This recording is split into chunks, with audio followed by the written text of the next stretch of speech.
I'm Ed Canet. That's what it means to be creative. You take stuff, fonts, colors, textures, pictures, typeface, structures, concepts, design concepts, ideas you want to communicate. You take all this stuff and you put it together in a form of communication. And you get paid for that.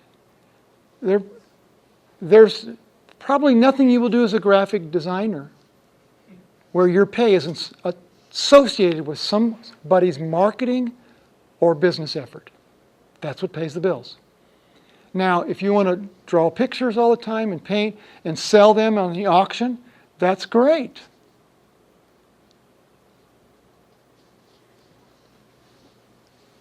You can appeal to the aesthetics. You can say it is whatever you want it to be. But that's a very, very, very small market. What you're learning to do in graphic communications is learning how to communicate. And so if you become a graphic designer, you make good pay. If you're really good at design, you create some things pretty aesthetic. Maybe you got some art in you, and photography and videography, and that's great. But if you want to elevate your worth, your stock value, you become a graphic communicator. A graphic communicator is at a higher level of thinking than a graphic designer. Graphic designer really does, I know we've got quite a few graphic designers teaching in our program. They're really the strength of our program. You need to take classes from these people. And it's very important because you learn to do stuff that most people can't do, and that's what makes you employable in that. But it's not just about creating stuff that looks pretty. That lasts, as far as a graphic designer goes, that lasts for a few seconds. That's a really cool poster. Look at that great design. Got my attention. What's it for? It's to promote a band. Okay? Well, maybe I want to put the poster on my wall as a piece of artwork, frame it. Great. That's not why it was created. It was created to get you to buy the tickets or to attend the concert or to buy the CD or whatever, right? There's a business purpose. And if it's really cool and it draws your attention to it, then they can get to the message that it's conveying. But if you got the type all over the place and you can't read the message and it's just really cool looking, you really kind of failed at your purpose. I get a little annoyed at some of these really clever Super Bowl halftime ads. They pump millions into them and millions to air them, and they win all kinds of awards, and they're hilarious and they're just fun. Most of them don't do anything business. The sales don't increase. It's a PR thing. It's like, oh, that's cool, and bragging rights. And I really do think there are a lot of Madison Avenue types. Those are the people. Wall Street, right, are the business and financial people. Madison Avenue are the advertiser people, right, the creatives in New York City. They spend other people's money so that they can have really cool portfolios and advance their careers without even worrying whether or not they're wasting the money or not. It's easy to spend other people's money, right?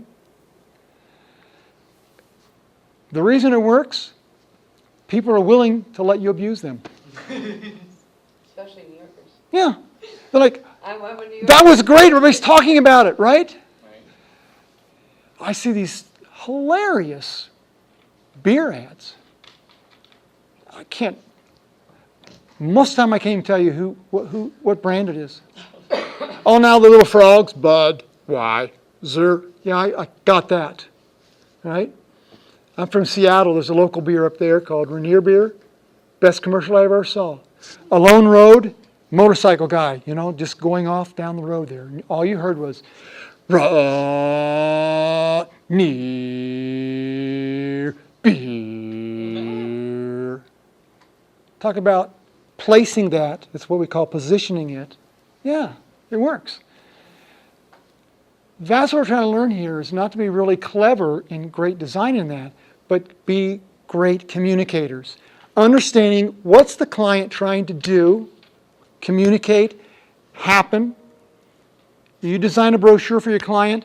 How do you want the world to change for that client as a result of that thing being produced, distributed to the audience he's trying to reach? What do you want to happen? You want your sales to go up. You want them to call on the phone. You want them to go on the website. You want them to subscribe. You want to poll them later and see that their idea of who you are went up. What do you want to happen? You've got to understand the audience. What attracts their attention? This is all part of the communications process. And so you become a graphic communicator and you use graphic design to communicate. So it's really at a higher level and it's really on target for business. Now, you want to raise your value even a little bit more. You become a problem solver. Well, what kind of problems you want to solve in your life? They encourage you, go in, get a career that solves, where you're solving the kind of problems you like to solve. Anybody like to tear apart an engine and put it back together again? Anyone in here? Probably not. Or else you might be taking a mechanics class or auto shop or something, right? Because you want to solve those kind of problems. What kind of problems do you guys want to solve? For our marketing campaign. Communication problems. Right. There's a lot of companies Public that- relations, marketing, advertising, you want to solve communications problems. And how do you do that? With graphic design. You see how this works? And this is the approach that I'm taking. You're going to get hired because you solve problems, because you creatively think, because you actually show up. You actually work with people. You're easy to get along with. You actually are not late. You actually put in time. You have these soft skills. Okay? It's nice you can draw and you can do Photoshop, but you know what? Every other candidate that applied for this job has those skills. Right? How are you different? Well, it's how I solve problems, how I see things. And a lot of people, the artist type, the straight designers, think it's because I can do really cool effects and I'm really creative in doing fun, artsy kind of stuff. And like I said, that's part of the solution of communicating. You got to get their attention first, right? Good art is like a 2x4 to a jackass. Now that doesn't sound very complimentary, right? If you're going to get your jackass to do anything, a donkey, a mule, okay, you got to hit them with a 2x4 and get their attention. Now we're talking. That's what great graphic design does. It gets great attention. But you have to have the words, the ideas, the images, organized, structured, so that it's easy to understand that. Your job as a graphic communicator, a problem solver using graphic design, is to make it as easy as possible for your audience to get what you're trying to say. I put it this way. You want to be able to do it so that if somebody is not interested in what you're doing, they'll know it right away and get out of there. Anyone really comfortable trying to cram something down their throat and forcing them to be interested in something and they're not? No, marketing does that, and it's true. You got to find what are they interested in and pry it out of them and get their attention. But if they're not interested, doesn't matter how cool it is. And if it takes them a long time to figure out what it is, free beer. Oh, I'm interested. Right. And so they're, what kind of beer? Where's this beer? How much? It's not about beer at all. It's not even free. They somehow, you got my attention. Right. Yeah, but all you've got is bad will now. And so you can be clever to the point of being dishonest, and it works once or twice. That's not what I'm talking about being creative. I'm talking about what is your itch and how do I scratch it? What visuals will appeal to you? What colors do you like? What will draw your attention into something so you immediately know, hey, I'm interested in that. And then it's structured in such a way that very quickly you can see, yeah, I am very interested in this. I can see some answers in here. So now I'm going to commit myself and get more into the message and read it. Now I'm down reading the copy. right? I used to give a Yellow Page ad to my design students. Not many people read design Yellow Page ads anymore, do they? But the reason it's such a good exercise is because who is the audience?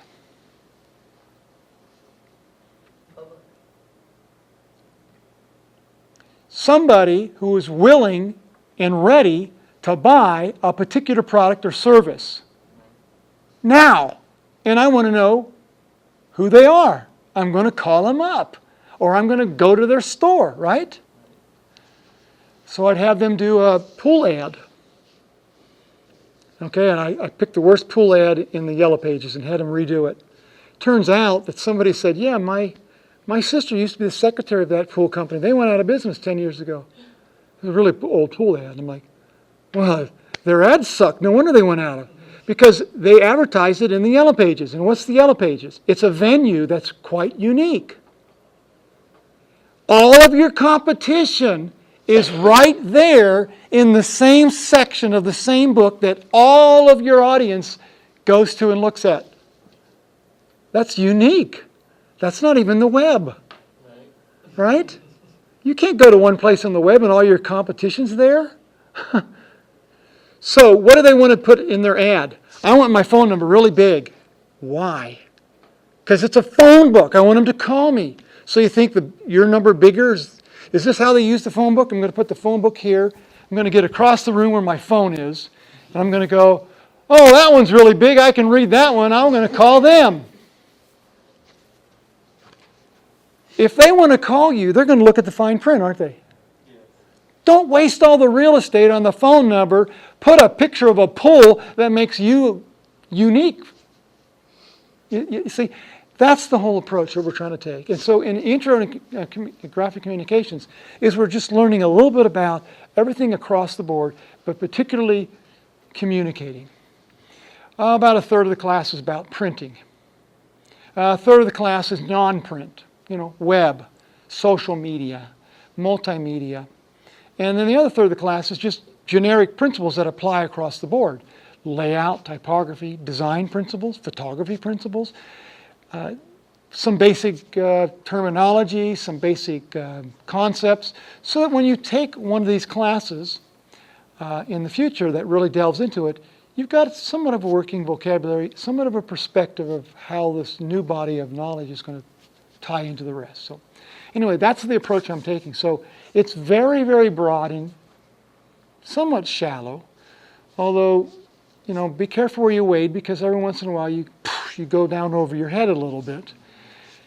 I have a lot of material online, and I really try to push you to be as much of a generalist as you can. You're not going to be an expert in any one thing, except maybe a little bit more expert in how to communicate. A little bit more how to plan things out, how to do some research, how to understand what a client wants. We're going to talk about branding. We'll talk about messaging. We'll talk about positioning, terms that you as a graphic designer are going to run into all the time. Now, I could take 3 hours going through the syllabus, going through the material for this week. The point of meeting here and videotaping is so you can get to know me a little bit more. I'm a little animated. I'm feeling like this is kind of a calm day for me. I get really excited about this stuff. I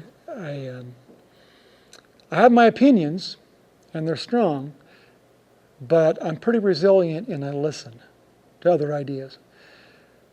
I haven't seen my wife cry too much, but I almost cried because she cried describing me, something that apparently endears me to her. She says, Ed, you can come on so strong in that, and I will present something to you that proves you're wrong or shows another one, and you'll just stop there and realize, you're right. And I have no qualms about that. That's hard for a lot of designers. Because your creations are your babies. Don't mess with my baby. Right? What do you mean my baby's ugly? What do you mean my baby has a speech impediment? Okay? Stupid? What do you mean my baby's stupid, right? Sometimes you have to take your baby and get rid of it, start over. That's You know? terrible. You got to kill your babies, huh? That's hard to do. It's hard to take criticism. Okay? Now, in the 104 class, Layout and Typography, there is a lot of critiquing going on. But I want to give you critiquing also in 101, in all that you do. You need the feedback. That's where the learning occurs. In getting the feedback, why does that work or why doesn't it work? And my approach to critiquing is pretty much, some people say it's pessimistic. I always see the errors. I always see the problems. I give feedback to everybody in the class. Even if I could take half an hour to give feedback on your messaging and on your approach and on your ideas, and I don't have that time. Why take a lot of time stroking you, saying, this is really good and this is really good? What doesn't work? And what usually doesn't work, most people don't know. They'll look at something and it's like, it just doesn't look right. A designer will go, that's because this thing's not aligned up here and it's distracting a little bit here. I can see distractions very easily. And so I will point them out. I'm saying, you don't have enough contrast here. I'm trying to do it where more contrast here would make it pop more. That sounds more positive, right? But it's still about what you need to improve as opposed to what you did right. And so that's important because basically good design is about working on it and working on it and working on it until all the little flaws are gone. There's no distractions left. It's targeted, it's unified, it's perfect. It's like, wow, what a masterpiece. It's a Rolex watch, not a Timex. So how do you know when to say stop? That's my problem. Nothing Here is when you know to say stop. Because if you didn't have this, a designer would go on and on forever. Mm-hmm. It's called deadlines. When the deadline comes, it says, okay, hand it in, now get on with your life, try something else now. Right? This is why you'll see some national ads with mistakes in them. I mentioned in the previous class about the ad where there's the nurse had a little shadow on the wall behind her that was just transpositioned just right over her nose. It looked like she had a big black growth on her nose. Simply because somebody didn't see the shadow in that. That's called visual literacy. Okay? You need to see that. You need to develop that. Messaging literacy. You need to see what is the really message and what needs to be done. And when you work with a client and when you work with a team, I'm hoping it'll open your eyes a little bit more to say, hey, I got to stop being trite. The first really difficult assignment you're going to be doing, it's like assignment number 3, you are going to only use visuals. Signs, symbols, in communicating a message. No words. Hard to communicate without words. And it's really easy to pick all these trite symbols that have multiple meanings and be kind of confusing. Some of these things in this back over here, okay, some of these things here are pieces left over from that assignment. And a lot of these are three-dimensional. It's about telling a story with only visuals, where there's only one meaning to it. That is hard, very hard to do. And certain rules. It's harder to think visually than it is to think verbally. How would you communicate with that? I'm not asking you to pick really hard ones in that, but I'm saying part of this is to be able to communicate visually and picking the right things. Because if you could communicate with only visuals, imagine the power when you add words to it. How powerful that is. And I'll be using this a lot. The visual information and the verbal information. When it fits together and becomes one, powerful. When you see that headline and it just perfectly goes with that picture, wow, it sears it in your memory. And the opposite goes. Really clever headline, and then the picture, what's, this one is guys in a hammock sleeping, right? And the hammock is weird looking. It looks like a contact lens, when you pinch it like that, make it look like a boat shape. That's what it looked like. And the headline said, "Been sleeping in your contacts again?" Now that's a visual pun, right? If you're a contact owner and you've done that, did it get your attention? Yeah, right? Pretty clever, huh?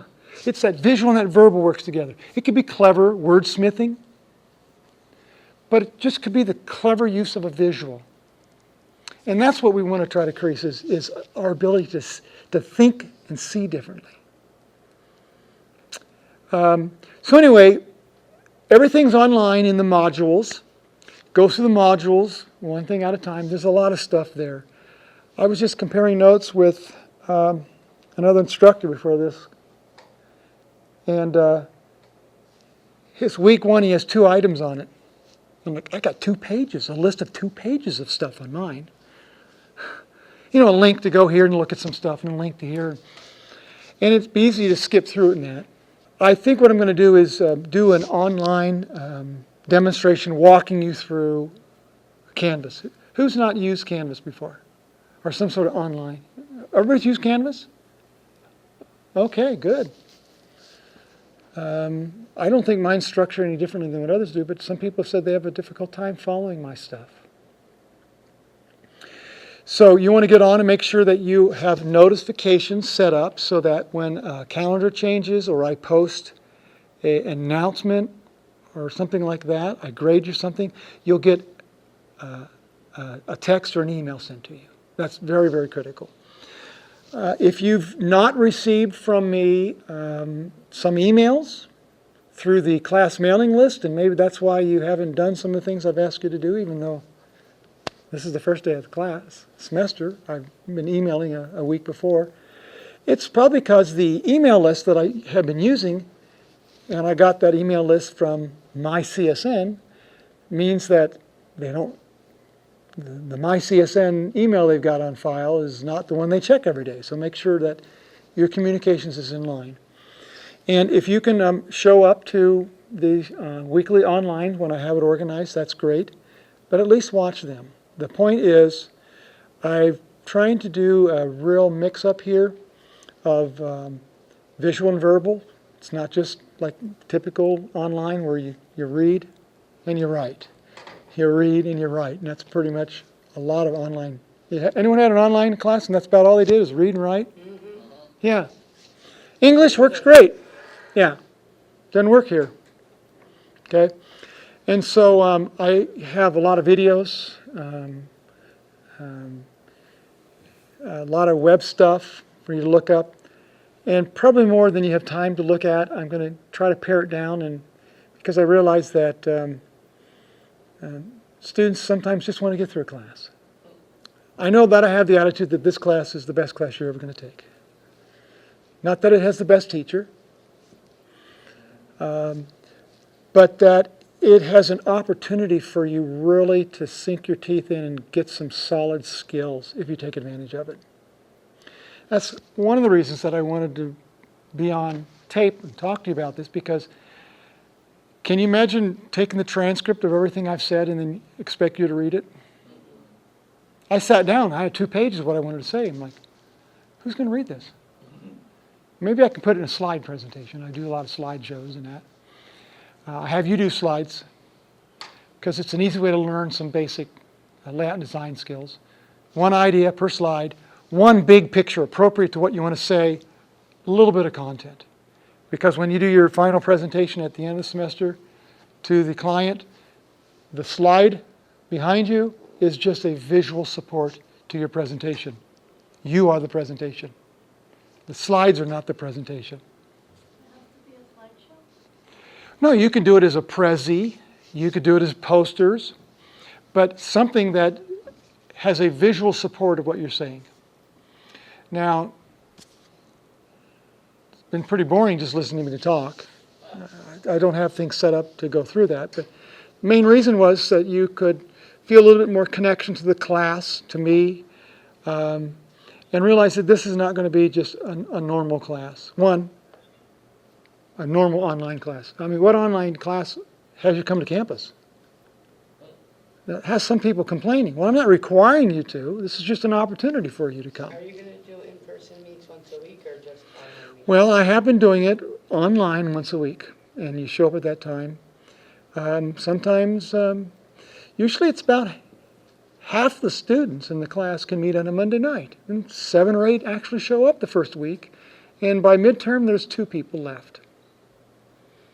And why? I can watch the video later. You know the story about stone soup? I guess that's not what I'm talking about. Some guy, the town was going to have a big festival, and they asked everybody to come down to town square and put in the big pot there.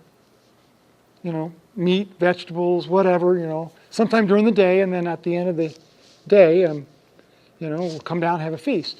I don't trust anybody these days to do that, but in small towns over in Europe where this comes from, in the good old days, nobody's going to poison the well, right? So everybody came in there and they would pour into the pot what they had to give. And so everyone stood in line at the very end of the day, and they all dipped in their bowls and got it, and everybody had a bunch of bowls full of water. That's all it was. Nothing but water. Everybody wants to take out, nobody wants to put in. I tell them, if one person shows up, we'll have an online session, I'll record it. Nobody shows up, nothing to watch later. Or maybe play the game and just say, I'll just record my lectures and you can watch them or not. The point is I'm trying to make a connection with you. During the semester, I have my 101 classes visit a print shop. That's quite an eye-opener. If you've never been to a big printing plant, we've got some huge printing plants in town. And my other 2 classes go, and you're invited to come. Now, if you can't, it's an online class. I've got multiple videos of previous tours. I usually video every time we take a tour. There's something new on there. You can watch the video and report on it. But let me tell you, showing up to the tour, whole different world. You see things and you make connections that you didn't otherwise. And that's the same thing. I don't require you to meet together as a team, but students have a tendency to want to do that. Probably more than I require from them. I'll be giving some tips on how you can be effective working as a team online. In fact, let me give you a little tip right now. You don't treat email like chat. Sounds pretty, right? If you guys were all on a team and you wanted to meet, how would the conversation go? Well, hey, it's nice meeting you. Okay, I'm excited to work with you guys. And these are the different ideas that are coming out. I'm free on Monday. I'm not free on Monday. How about Wednesday and Thursday? I'm Thursday, but not Wednesday. Can you see how long this is going to take? And if these were emails, meanwhile, a week's gone by, and they haven't even decided when they can meet. What's a good strategy? You got a team leader. Everybody tell the team leader, these are all the times I'm available. Kind of like the doodle.com I asked you to do. These are all the times I'm available. I could if I had to come. You pick 2 times, send that to the client, pick one of the 2, tell them, 2 days later you're meeting with the client. See, it's just a matter of, it sounds pretty simple, right? And yet, this is just kind of likened to some of the things that students are not very efficient in working together in groups. It's a different way of communicating than just sitting down there, drawing, doing layouts and typography and stuff like that, which most people think that's all a graphic designer does. And so that's how I want to get you involved with it more. I'm going to try to pare back the activities. I'm no longer requiring you to do this. This was a final project. These are just samples that I asked students to collect. Okay, a long list of samples, because how are you going to learn about some of these terms if you don't see them? Okay, corrugated board, multiply. Well, here's a sample of it right there.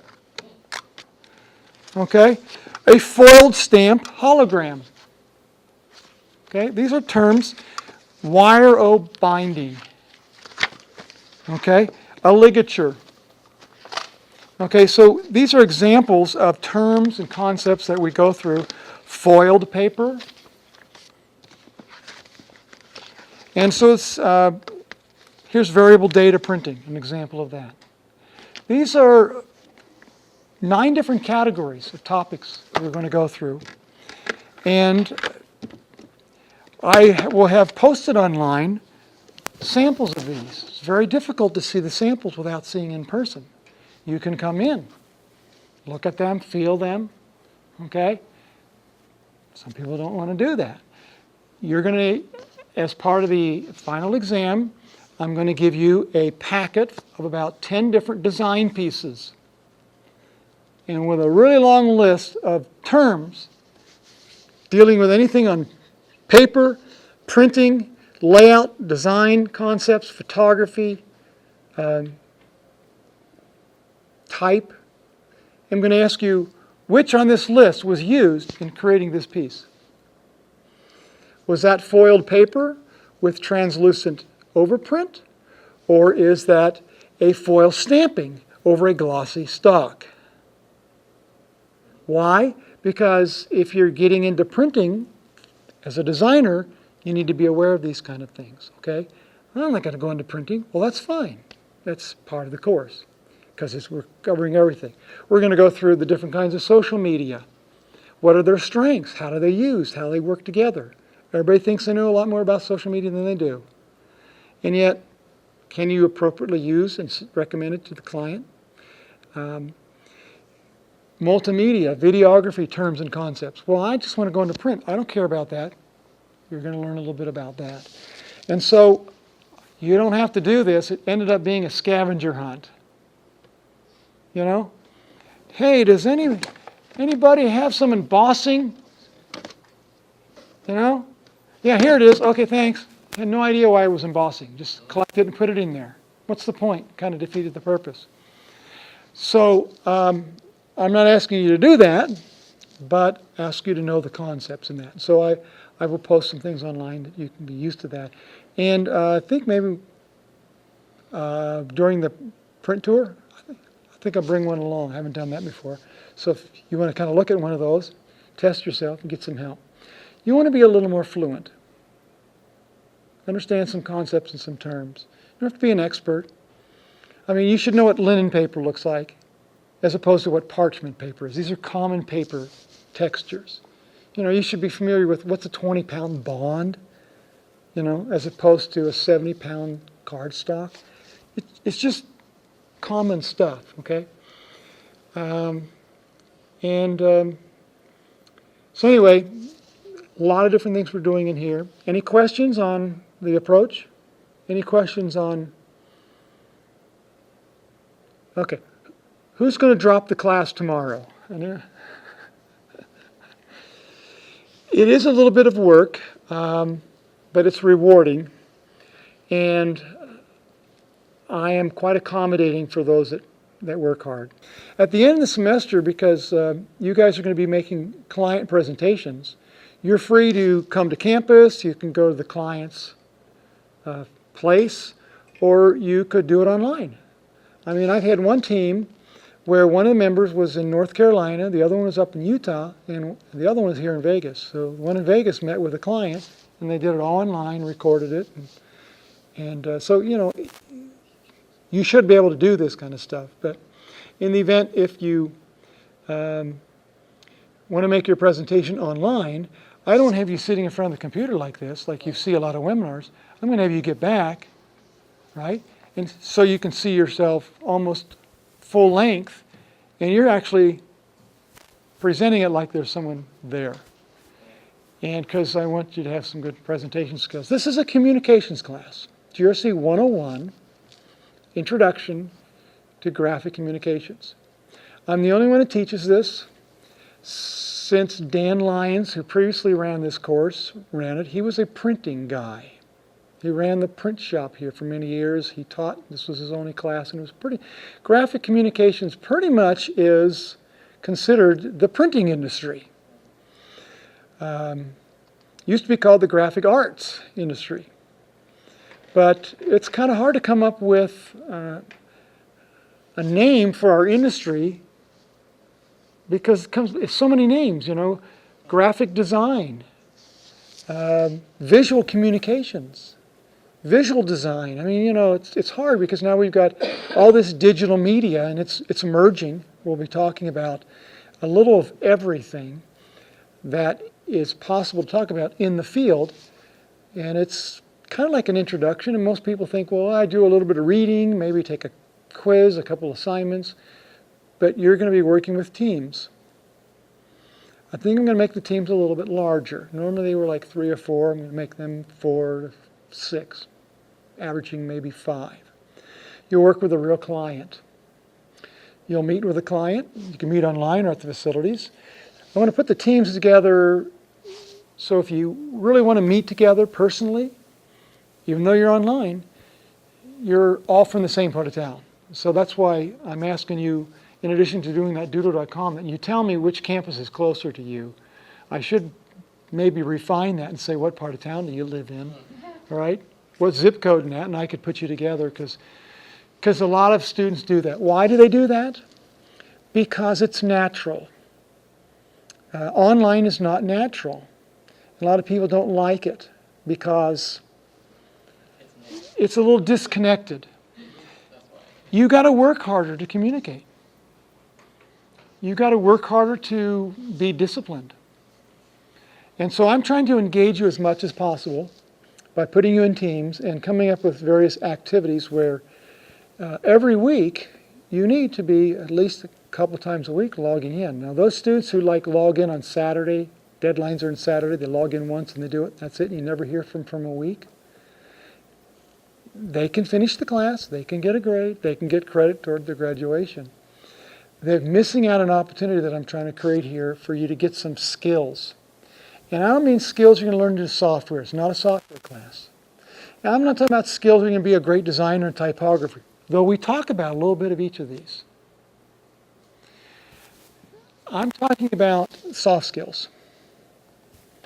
Do you think like a designer? Can you communicate visually? Do you understand the communications model, the whole process? What is your role as a designer in that? Now, I mentioned this is a graphic communications class. That's the name of our program. It's the umbrella under which we have multimedia and web design and other stuff that's not in our program, but really are related: photography, videography, animation, a lot of things like that. Print publishing is my forte, broadcasting. A lot of that is tied into graphic communications of some sort. Communication is the number 3 industry in the world. When you add up all the jobs, the people involved in communications, it's the 3rd largest. Probably under manufacturing and agriculture. I don't know, maybe not so anymore. And I've had nursing students take this class and learn an awful lot. You can apply this. Some people think this is a marketing class. We do a lot of marketing. This is like a business class. We're doing a lot of dealing with business, Well, what does a graphic designer do? Bunch of stuff. Some people think they're artists, and they're not artists. A lot of graphic designers, very successful, are also good artists. But you don't have to be an artist. Graphic designers can use other people's art and spring off that. A designer is someone who organizes. They're creative. In fact, we call this the creative industry. And they're creative people, are creatives. And creation is about the process of taking things, this is my definition, of taking things that exist and organize them into something that never existed before. That's what creation is. One thing I do want to tell you about working together as a team. there are no buddy in here that's going to ride the coattails of their team. I know people hate that, okay? Your team is, when they hand in a project, whatever that's worth and whatever the team earns, okay, that'll be 50% of everybody's score. Everybody gets the team score. Now, what's 50%? It's flunking. It's an F. You need at least 63 to pass. So if you did nothing and just relying on the team, you're not going to pass. You're also grading, the other half is what you did to contribute on the team, what was your part, and then the team will evaluate you, and you will evaluate them and yourself on several categories. How well did you communicate? How well did you collaborate? How about ideation? And so if you're one of those types where you do everything, right? I did everything. I did 100% of it, right? Well, everyone scores a full 50% of 100% of their team project, which is 50%. But nobody scores very well on the teamwork. The guy, the person who did it all himself will score low because no teamwork, no collaboration. You see what I'm saying? It really involves you to get involved and to participate, and I think it works out pretty good. The clients have always been happy with the results. I have no one said, wow, this is way less than I expected. They always say, this is some pretty good thinking, some pretty good presentations put together here. And then some of you guys are also in 104. The client you're going to be working with and the projects that you're going to be recommending for that client that you're going to pass off to designers, you're the designers. So if you're in both 101 and 104, you get to follow the client all the way through the ideation stage, the campaign you're working up together, all the things we're learning in the class, you're working together in your final presentation. And then you also then get together, put together the actual pieces, the mock-ups that you're going to give to the designer. It's an excellent opportunity to build your portfolio of experiences. So no questions. You're probably getting some emails from me or some additional assignments. I probably forgot something because I didn't basically go over much except my philosophy, my approach, and kind of what this class can be. I found a whole bunch of animal pictures. You know how funny animal pictures can be, right? And somehow tied them in to each of these points. One, show up. Duh, how are you going to be successful if you don't show up? And online, it means, log in. Read the emails. Log in and see the videos. Show up. That's. You wouldn't take a campus-based class and then not come to class, would you? It's the same thing. Pay attention. Okay? Ask questions. Help other people. If you want to learn something, try teaching it to somebody else. Answer their questions. Okay? One of my favorites from that list is the problem that you're describing, right, is not the problem. The problem is what are you going to do about the problem?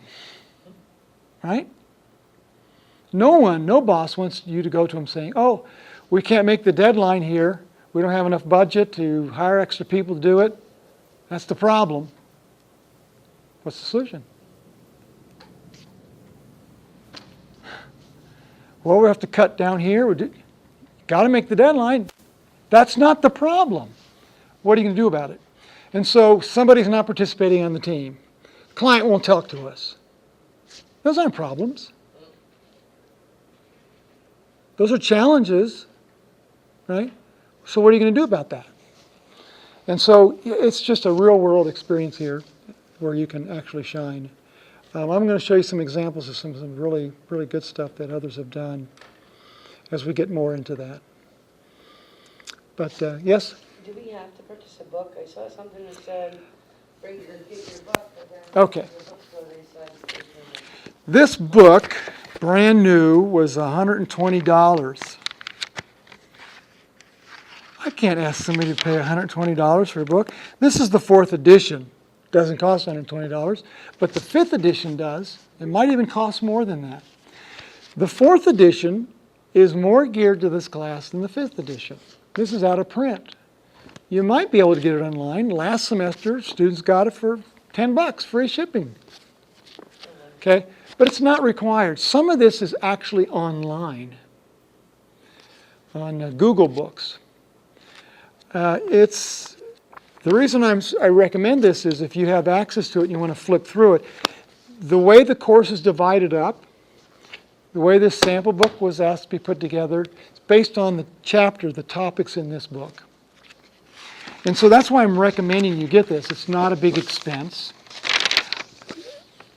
I believe I have one on reserve at both the Cheyenne and the West Charleston campus. If you go to the library, you can check it out for 2 hours. If you just want to flip through it, it's got a lot of pretty good examples in here. In fact, maybe it would be appropriate to talk about what we do in this first week. Okay, I've introduced the course in that. We're talking about visual communications. The material online defines the various terms for visual communications and talks about job opportunities in the field, the different kinds of employment, and gets a little bit into a lot into the communications process. It defines that. We're going to really explore into detail the communications process, but the basic one is there. And chapter 1's on visual communications. So there's some topics in here that relate to that, but I'm not taking the lessons out of here. Test questions out of here. If I do, it's because I've extracted this and included it in some of my other materials. It's supplementary, but it's just kind of, and because it doesn't cost much, some people actually get it, but do not spend $50 on this book. It's just not worth it. Next week we're talking about history of visual communications. 1 week, chapter 2, on the history of visual communications. The more you know about the history of graphics, basically, and the communicating with pictures, excuse me, the more ideas you can generate it's just part of the education that changes the way designers design. And I have some slides on that. You're going to be doing for your first assignment, you're going to be putting together a couple of page spreads from the National Geographic magazine or Smithsonian magazine. They're very similar. They have big pictures. Headlines are striking. Captions are very extensive. There's a certain layout format that's easy to follow. So not knowing about publications, not knowing a lot about layout or typography, there's an excellent example there that you can mimic in putting something together for a visual presentation. The real lesson, though, is the real part of the activity is then you're going to pick a topic. And I've got a list of topics, and you got till the end of this week to sign up for a topic. First come, first serve. You pick the topic, you put it in the discussion forum, people know it's there, it's taboo. Can't do it. Pick another topic. A lot of those topics were taken from chapter 2 in here. If you come up with something that you don't want, I didn't used to have wartime posters on the list. Somebody says, I want to do one on wartime posters. That's a significant piece of history for graphic communications. The printing press, Gutenberg, how that first 50 years, the incunabula, how it changed the way communications was in the world, like the internet has done. So you're going to pick a topic, and you become a little expert on that, and you write a couple pages on it, so you have enough copy to work it in. Find the appropriate picture. So now you're getting into photo research. You're getting into what is an appropriate visual that goes along with what you're trying to say. And then you're going to write captions. Picture is worth 1,000 words, they say. Not on the face value, it's not. Oh, you might need 1,000 words to describe the picture. But what are you trying to say with the picture? Unless you know something about the picture first, it's pretty few words it says. It's got to have a headline or a caption or some context. I mean, a really famous picture was a black and white picture, and it said, a picture taken at the beach. And there was a whole crowd of people, and the people up front were going like this, and people in the back were laughing, and there were all these different kinds of emotions, like, what the heck's going on here? And you read the caption was, this picture was taken right after the lifeguard had just told this group that there was a murder down on the beach. And the people in the back didn't hear that. They're just playing around, and the people in the front did. Now I can understand why all the different emotion is there. I couldn't have figured that out without that. So the verbal is very important. And look at what National Geographic does. I've posted lots of examples of National Geographic, how they write their captions. Part of learning to be a good designer, and why we study history and why we look at other people's examples, is we see solutions. We see how they did that and then try to apply it to us. There's a lot of learning in that. You don't have to be a great writer. I'm not going to grade you like on an English paper, but I'll take off for misspellings. And you don't even have to write the whole thing. Just gather the information together, put it together so it's a nice little story. Look at how National Geographic draws people into the story. Put up in the first paragraph something similar to that. How do they write the headlines? So I'm asking you to be observant in this one form of communication and make some decisions and choices on words, graphics, and how you arrange them that fits a certain standard. This is your first way to apply what you're learning about the communications model. The most simple way of explaining the communications model is you have a sender. Who's the sender of the message and a message? Who's the sender of the message? It's not you, the designer. It's the client. Someone is hiring you. If you're self-publishing something, when you write an email, you're the center of the message, right? But if you write a book, you got editors you're writing for, right? I'm not going to pay you if, you don't. So you're always writing for somebody else. And so you got to know the audience. Well, the audience is the National Geographic magazine. You need to know the format. What's the structure of the presentation? Well, there's the magazine. So what's the message? That's the variable. You choose what the topic is going to be. You develop the message. Okay, so it's helping you practice this. This is a little different than what you're used to on doing a report. You're not doing a report where you gather all this stuff together, throw it on a piece of paper, give it to a teacher that has to grade it, right? You're writing to an audience. You're really going through the communications process a little bit more. And I'll leave it at that because my tape's almost out. It's more than an hour, you bore you. Any other questions? So you got the course, you got the instructor, you got the first week's materials, you got the first assignment, and all the details are online. Where I'll be seeing you guys, okay? And that includes you people that weren't here. Be seeing you.